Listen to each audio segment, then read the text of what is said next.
Kita mau ngebahas soal Fadel yang diserang oleh netizen belakangan ini ramai diperbincangkan. Terlebih kemarin jadwal pemanggilan klarifikasi yang bersangkutan tidak hadir. Menanggapinya gimana Bu? Dari psikiater melihat mental dari seorang Fadel seperti itu. Sekarang kalau misalnya orang hadir pada panggilan kedua, itu kan seringkali terjadi. Bisa karena dia mencari seorang pengacara, bisa karena dia takut, atau betul-betul ada suatu halangan. Tapi kalau dilihat dari riwayatnya, bahwa dia pernah ada masalah di kepolisian, maka mungkin saja dia takut.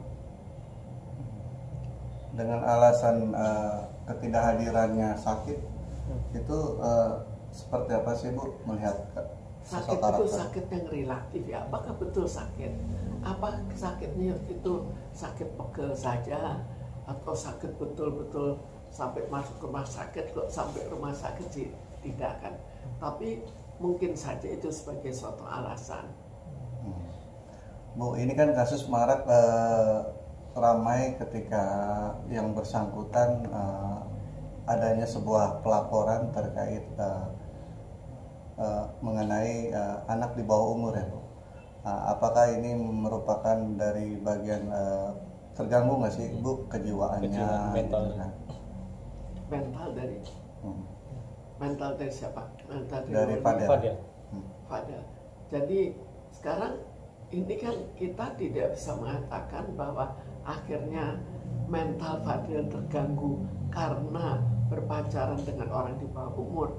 Tapi mungkin ada hal lain pada Fadel yang membuat dia memang mentalnya terganggu.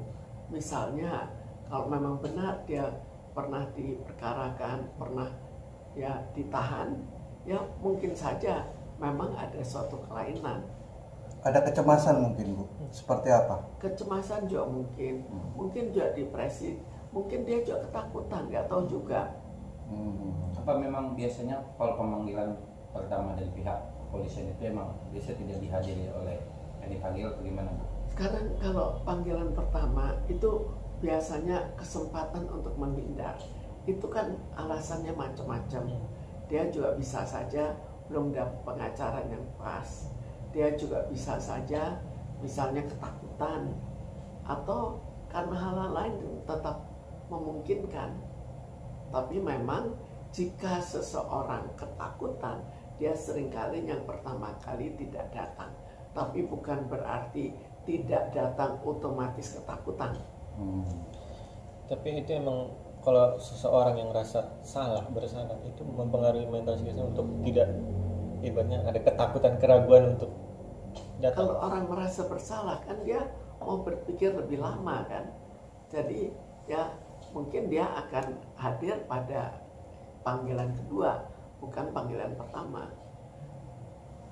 Tapi menurut Ibu sebagai psikiater sendiri, Fadel ini dengan panggilan pertama dia tidak hadir, adakah dia bersalah atau gimana, atau ketakutan? Sebetulnya kita belum bisa mengambil kesimpulannya, karena kemungkinan penyebab tidak hadirnya itu cukup banyak. Tapi memang lebih sering pada orang bersalah yang akhirnya tidak hadir karena ya lebih ke arah takut kan. Tapi jangan dibalik bahwa otomatis dia bersalah. Bu, melihat pemberitaan seperti ini artinya ramai terkait mengenai kasusnya salah satu anak dari artis kita nih, menyangkut soal aborsi. Pandangan Ibu seperti apa sih Bu melihat para korban aborsi itu sendiri, mental? Sekarang kalau orang aborsi dari segi mental kan kita tidak bisa menilai, karena sekarang itu orang yang melakukan hubungan di luar pernikahan kan cukup banyak.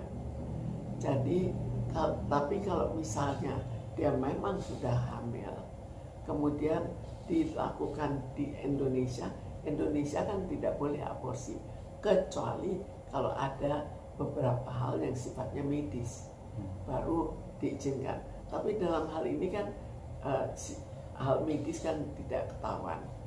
Tapi kalau dia aborsi, apakah mungkin dia memang diinginkan oleh yang wanita atau diinginkan oleh pria? Itu harus kita bedakan lagi. Jadi yang lebih banyak korban biasanya justru yang wanita, karena dia kalau ya risiko kan rahimnya diaborsikan juga berisiko.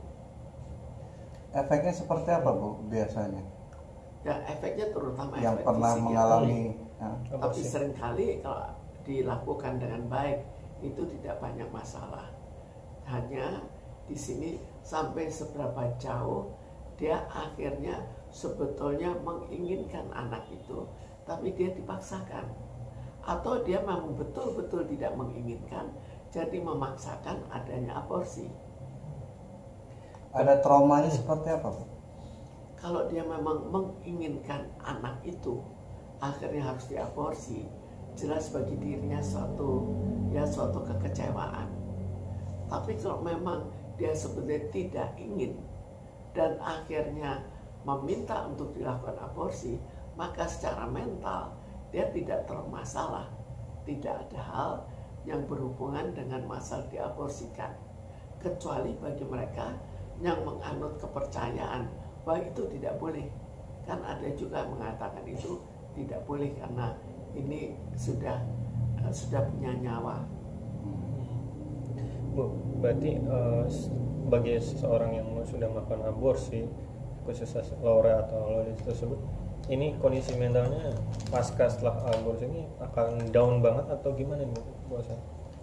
Mestinya setelah aborsi tidak ada masalah lagi, tapi yang jadi persoalan justru masalah yang hubungannya dengan gugatan-gugatan, dipersalahkan dalam hubungannya dengan Fadel, masalah bahwa dia masih cinta tapi mungkin harus dilepas, atau mungkin juga akhirnya Fadel karena satu dan lain hal bisa dipenjarakan. Itu kan belum tahu, putusannya belum jelas, belum diperkarakan juga. Kan kemarin kita sempat wawancara juga dengan pengacara dan juga ibunya itu Nike. Kondisi Loli sudah di tempat yang aman, sudah terus katanya sekarang kondisi psikis mental sudah kondusif juga, tidak seperti yang awal-awal yang histeris ya.